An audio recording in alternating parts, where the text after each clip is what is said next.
미생이라는 드라마는 주인공 장그래가 한 회사의 신입사원으로 입사하면서 그곳에서 살아남기 위해 고군분투하는 사회 초년생의 힘겨운 과정을 담았습니다.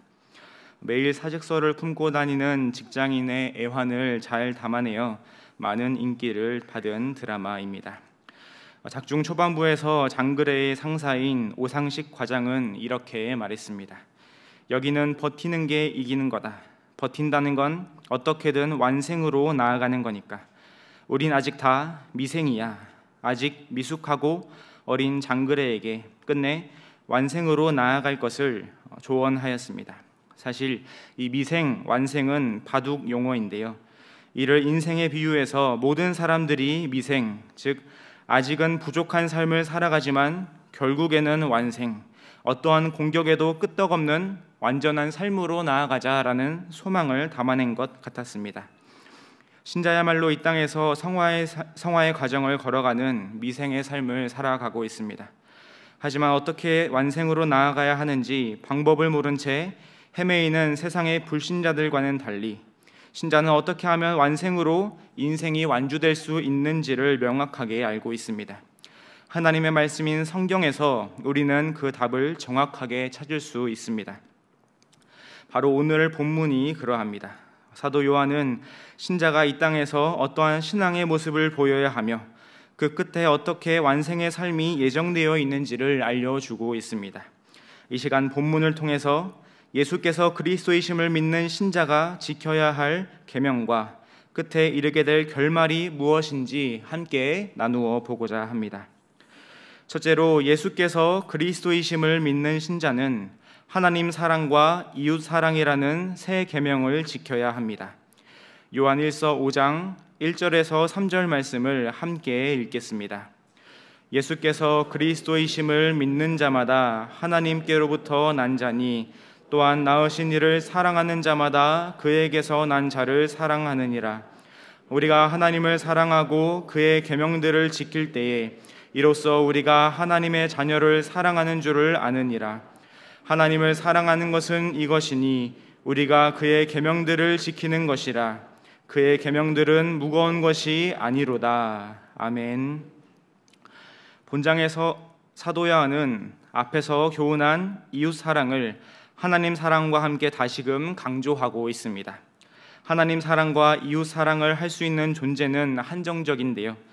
이들은 곧 예수께서 그리스도이심을 믿는 자입니다. 그리스도란 기름 부음을 받은 자로서 구약에서부터 하나님께서 보내주시기로 약속한 메시아입니다. 그러므로 예수를 그리스도로 믿었다는 것은 예수님이야말로 하나님께서 이스라엘의 선조들에게 약속하셨던 메시아, 백성들을 구원해 줄 메시아라는 사실을 믿는 것입니다. 예수께서 그리스도이심을 믿는 자는 하나님께로부터 난 자라고 설명합니다. 하나님께서 새 생명을 주신 자, 죄로 죽어있던 인생이 거듭나서 하나님의 양자가 된 자들입니다. 즉 구원받은 신자인 것입니다. 계속해서 신자라면 낳으신 이를 사랑하며 그에게서 난 자를 사랑해야 한다고 말합니다. 낳으신 이란 하나님을 말하며 그에게서 난 자란 하나님으로부터 중생받고 양자가 된 또 다른 신자를 가리킵니다. 그렇기 때문에 이 말씀은 구원받은 신자라면 자신에게 새 생명을 주신 하나님을 사랑하며 자신과 같이 새 생명의 은혜를 받은 또 다른 신자도 사랑해야 한다는 말씀입니다. 이 말씀이 2절과 3절에 반복되어서 나타납니다. 하나님을 사랑하는 신자는 하나님의 계명을 지켜야 한다라고 피력합니다. 여기서 지켜야 할 계명이란 무엇이겠습니까? 곧 예수님께서 말씀하신 하나님 사랑과 이웃 사랑입니다. 예수님께서 이 땅에 계실 때에 서기관이 다가와 모든 계명 중에 첫째 되는 계명이 무엇입니까? 라고 물었습니다. 그때 예수님께서는 첫째는 이것이니 내 마음과 목숨과 뜻과 힘을 다하여 주 너의 하나님을 사랑하라는 것이요. 둘째는 이것이니 내 이웃을 내 몸과 같이 사랑하라 라고 말씀하셨습니다. 그러니 오늘 본문에서 예수께서 그리스도이심을 믿는 자마다 이 계명을 지키라 라는 것은 하나님 사랑과 이웃 사랑의 명령을 준행하라 라는 말씀인 것입니다. 이러한 예수님의 계명은 구약시대 때 백성들이 이미 받은 계명이기도 합니다. 그것은 바로 10계명인데요. 1에서 4계명은 하나님에 대한 것이고 5에서 10계명은 이웃에 관한 내용입니다. 즉 하나님을 사랑하고 이웃을 사랑해야 하는데 그것이 어떤 행동으로 나타나야 하는지 구체적으로 알려주고 있는 방편이 10계명인 것입니다. 사도 요한은 계명을 지켜야 함을 더욱 강조하고 있습니다. 하나님을 사랑하는 것은 이것이니 우리가 그의 계명을 지키는 것이라 라고 말합니다. 이는 계명을 지키지 않는 자는 하나님을 사랑하지 않는 자라고 말하는 것으로서 그 계명을 반드시 지켜야 함을 강조하고 있습니다. 또한 하나님의 계명을 지키는 것이 무겁지 않다라고 말합니다. 왜냐하면 이 계명은 곧 자기의 가족을 사랑하라는 말과 다르지 않기 때문입니다. 신자에게 새 생명을 주신 아버지 하나님을 사랑하고 같은 사랑을 나누어 받은 형제 자매를 사랑하라는 말씀인 것입니다. 가족을 사랑하라는 것은 세상 불신자들도 하는 사랑입니다. 그것은 너무나도 당연해서 불신자들조차 굳이 강조하지 않는 기본적인 사랑입니다. 그러니 사도 요한은 이 계명을 지키는 것, 즉 하나님을 사랑하고 형제를 사랑하는 계명은 전혀 무겁거나 무리한 명령이 아니며 예수님을 그리스도로 믿는 신자라면 마땅히 지켜야 한다고 강조하는 것입니다. 하지만 신자가 이 사랑의 계명을 지킬 때에 혼자 힘으로는 감당할 수 없다는 사실을 깨달으시기 바랍니다. 우리가 사랑할 수 있는 것은 어디까지나 하나님께서 우리를 사랑하신 그 사랑이 먼저 있었기 때문입니다. 그래서 사도 요한 역시 사랑은 여기 있나니 우리가 하나님을 사랑하는 것이 아니요 하나님이 우리를 사랑하사 우리 죄를 속하기 위하여 화목제물로 그를 보내셨음이라 라고 말하고 있는 것입니다. 하나님께서 죄인들을 이처럼 사랑하사 독생자를 주셨습니다. 독생자 예수 그리스도에게 신자들의 모든 죄들을 담당시키심으로써 화목제물이 되게 하셨습니다. 그래서 하나님과 죄인들 사이에 막혀있던 담을 허물어 주셨습니다. 우리는 원래 하나님과 원수되었기에 절대로 하나님을 알아볼 수도 그분과 어떤 교제나 사랑을 나눌 수도 없었습니다. 하지만 예수님께서 우리를 위한 화목제물이 되심으로써 모든 진노의 저주를 홀로 감당하시고 하나님과 죄인들 사이에 막힌 담이 허물어지는 은혜를 부어주셨습니다. 그로 인하여 신자는 누구든지 하나님께 나아갈 수 있게 되었습니다. 하나님께서는 그것이 신자를 향한 하나님의 사랑이라고 말씀하십니다. 창세전부터 함께 하셔서 서로 사랑을 나누셨던 소중한 존재, 당신의 아들 예수님을 십자가에 버리시면서까지 신자를 살리고자 했던 하나님의 사랑이라고 말씀하시는 것입니다. 그로 인하여 이제는 우리가 하나님을 사랑할 수 있게 되었습니다. 물론 죄악된 본성으로 인하여 돌아서면 넘어지는 인생이지만 하나님의 무한한 사랑으로 인하여 부족하고 연약하지만 하나님을 사랑하는 모습을 나타내게 되는 것입니다. 이 사랑이 멈추지 않도록 신자는 계명을 지키는 신앙의 모습을 나타내야 합니다. 방금도 말씀드렸듯이 우리는 늘 연약하고 허점투성이의 죄인입니다. 하나님께서 의롭다 칭해 주셨지만 우리의 본성은 늘 하나님과 멀어지려고 애를 씁니다. 그렇기 때문에 죄악된 본성을 거스르기 위해서 육신의 정욕을 치고 게으름과 방종을 무너뜨려 하나님과 가까워지는 신앙의 모습을 나타내야 합니다. 제가 아는 복음성가 중에 주님 한 분만으로 라는 찬양이 있습니다. 그 찬양은 주님 한 분만으로 나는 만족해 나의 모든 것 대신 주님 찬양해 라는 가사로 시작합니다. 신나는 찬양이라 어릴 적에 자주 불렀었는데 지금 돌이켜보면 정신을 번뜩이게 하는 찬양이었습니다. 주님 한 분만으로 나는 만족해 라는 가사를 부를 때에 정말인가? 정말 나는 주님 한 분만으로 만족할 수 있는가? 세상 다른 어떤 것보다도 돈이나 성공이나 사랑하는 사람이나 심지어 자녀보다도 주님 한 분만으로 만족할 수 있는가? 주님 한 분만 사랑하고 주님 한 분만 찬양하고 주님 한 분만으로 인생이 기쁠 수 있는가라고 스스로 되묻는 것이었습니다. 여러분들이라면 어떻게 대답하시겠습니까? 두렵고 떨리는 마음이지만 그럼에도 불구하고 예라고 대답해야 하지 않겠습니까? 예, 제가 주님 한 분만으로 만족합니다.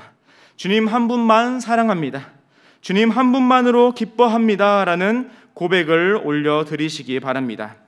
하나님께서 우리에게 주신 무한한 사랑, 내 모든 삶을 송두리째 변화시키신 하나님의 사랑을 기억하시면서 하나님을 사랑하고 하나님만으로 만족하는 삶을 살아가겠노라 라고 다짐하시기 바랍니다.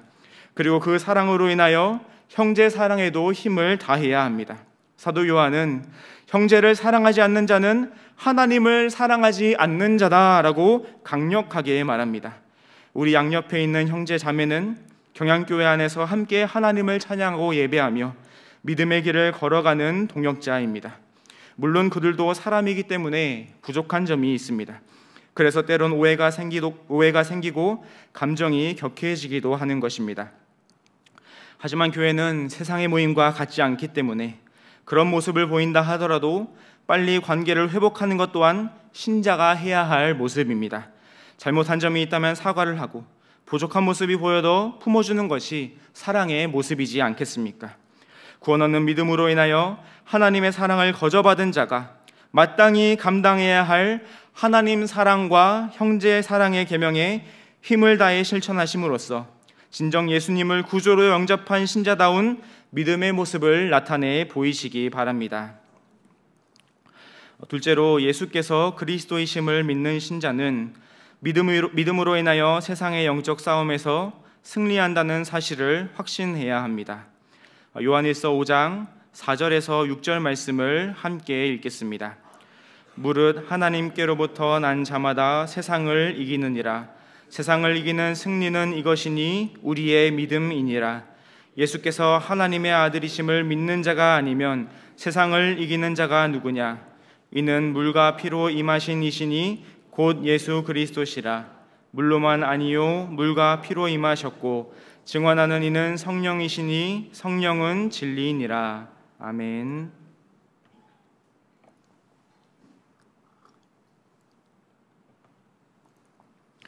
사도 요한은 앞서 예수께서 그리스도이심을 믿는 자가 지켜야 할 계명이 무엇인지 설파했습니다. 이어서 신자야말로 세상에서의 최후 승리자임을 천명합니다. 사도 요한은 세상을 이겨야 할 대상으로 언급했습니다. 왜냐하면 세상을 악한 자의 권세 아래 있는 곳으로서 타락한 본성으로부터 나오는 추악하고 죄로 가득한 모습 그 자체라고 보았기 때문입니다. 그래서 요한서신에서는 세상을 대체적으로 부정적인 의미로 바라봅니다.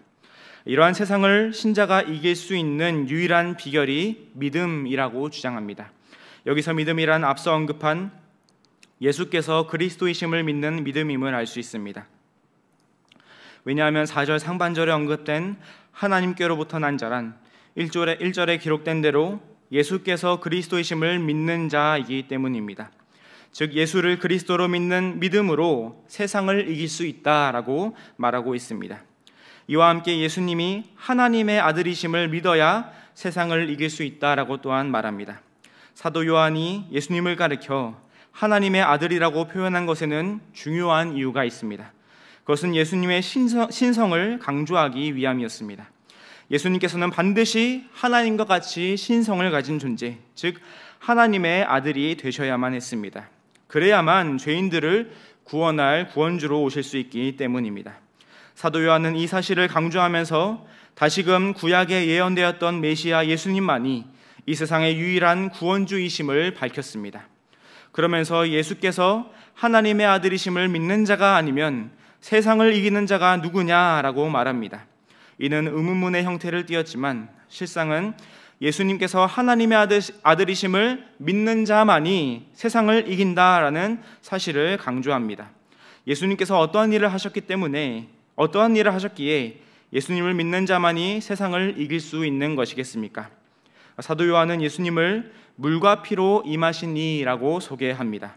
여기서 물과 피가 무엇인지는 학자들 간의 의견이 분분하지만 정리해보자면 물은 예수님의 세례를, 피는 예수님의 십자가 죽으심을 나타냅니다.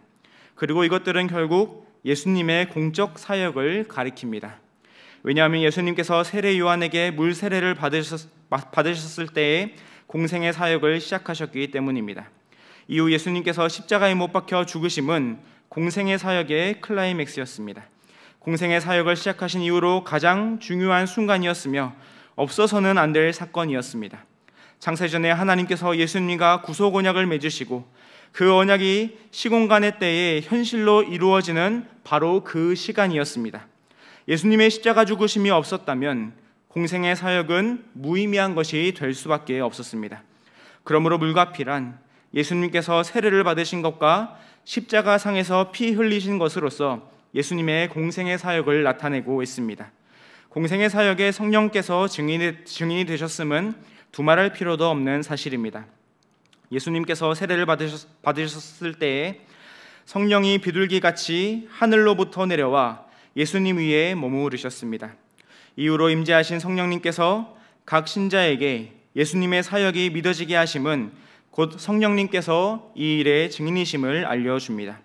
이러한 예수님의 구속사역은 사탄의 권세를 이기는 승리의 사역이었습니다. 요한복음 16장에서 예수님께서는 너희가 환난을 당하나 담대하라 내가 세상을 이기었노라 라고 선포하셨습니다. 예수님께서 십자가에 달려 죽으심으로 끝나는 것이 아니라 다시 살아나심으로써 죽음의 권세를 깨뜨리고 사탄과의 싸움에서 승리하신 것임을 공포하셨습니다. 그리고 예수님께서 다시 오셔서 사탄을 완전히 결박하여 영원한 지옥 불못에 가두실 것이라는 사실을 신자는 예수님의 부활을 통해서 확신하게 됩니다. 그러니 예수님을 그리스도요 하나님의 아들로 믿는 자, 즉 구약에서부터 언약으로 예언되었던 메시아이시면서 구원주이시라는 사실을 믿는 신자는 승리의 날에 재림하신 예수님 곁에 서서 그 승리를 만끽하게 될 것입니다. 그렇기 때문에 예수님을 믿는 신자는 악한 자가 권세 잡은 이 세상 속에서도 결코 믿음을 잃어버리지 않고 끝까지 지켜냄으로써 끝내 승리의 날을 맞이하게 되는 것입니다. 이처럼 신자가 세상에서 믿음의 싸움을 싸울 때에 끝내 승리하게 된다는 사실을 확신하시기 바랍니다.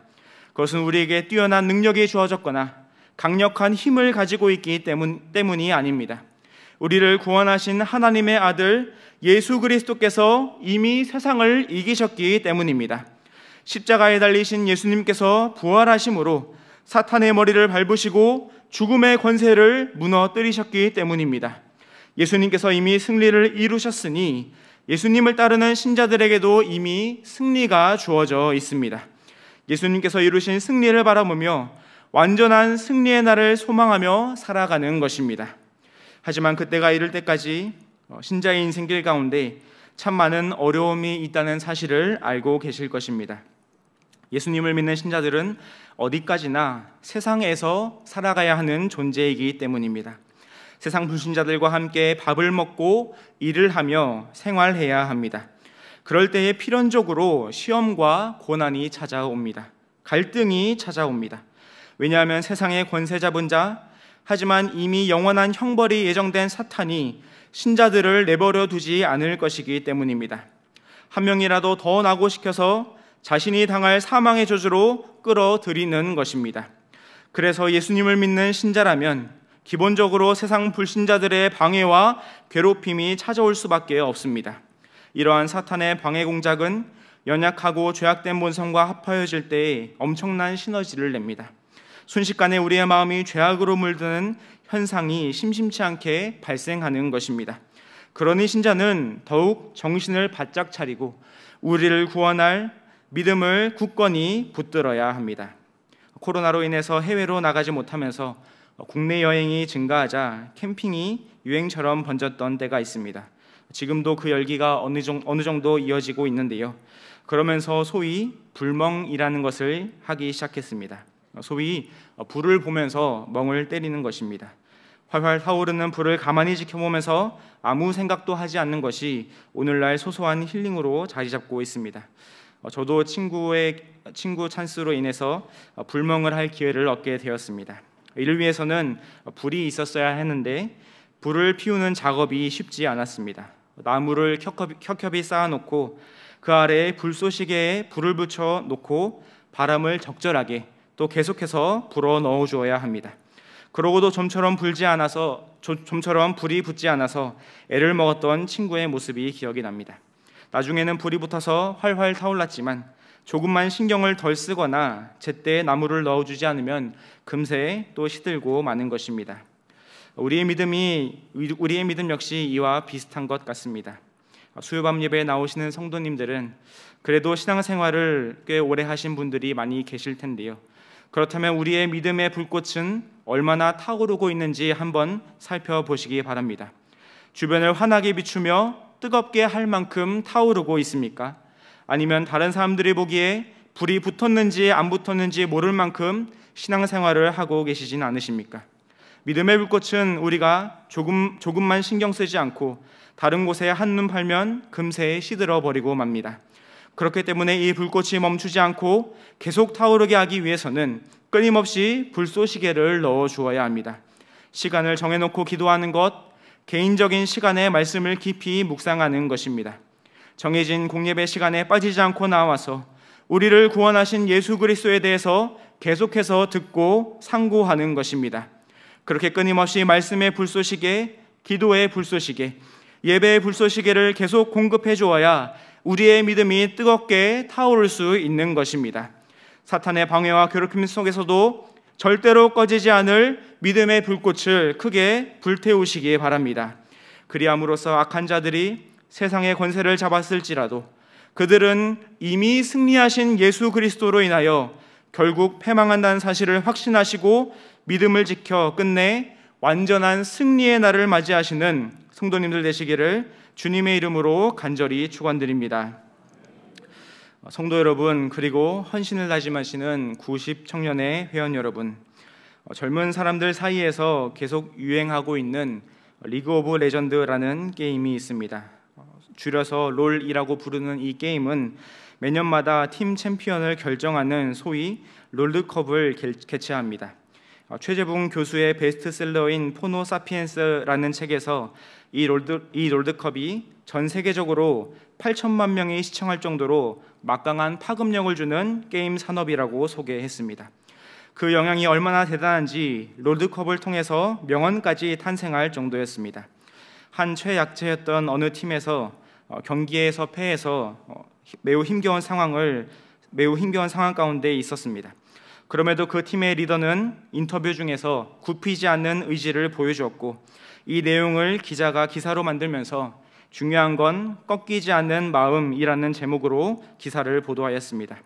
그 이후에 그 최약팀은 패배의 열세를 극복하고 최종 우승을 차지함으로써 그 문구에 많은 사람들이 회자되었습니다. 이와 비슷하게 연예인 박명수가 중요한 건 꺾였는데도 그냥 하는 마음이라고 말한 적도 있습니다. 이 말들의 요지가 무엇입니까?